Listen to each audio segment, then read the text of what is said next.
কোটা সংস্কার আন্দোলন থেকে সরকার পতনের এক দফা আন্দোলন। ৫ আগস্ট পতন হয়েছে শেখ হাসিনার সরকার, তাই আজ স্বৈরাচারী সরকার পতনের ১ মাস পূর্ণ হওয়ায় নতুন কর্মসূচি দিয়েছে বৈষম্য বিরোধী ছাত্র আন্দোলন। কোটা সংস্কার আন্দোলনের সময় নিহতদের স্মরণে আজ বৃহস্পতিবার সারা দেশে শহীদি মার্চ কর্মসূচি পালন করবে তারা।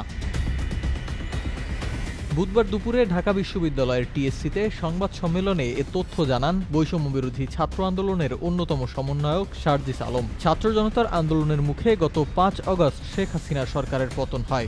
সরকারি হিসেব মতে এই আন্দোলনে ১৭,৯২৬ জন আহত হয়েছেন আর নিহত হয়েছেন ৬১৭ জন। তবে নিহতের সংখ্যা আরও অনেক বেশি বলে ধারণা করা হচ্ছে। সার্জিস আলম জানান, শহীদি মার্চটি ঢাকা বিশ্ববিদ্যালয়ের রাজু ভাস্কর্যের সামনে থেকে বৃহস্পতিবার বিকেল ৩টায় শুরু হবে।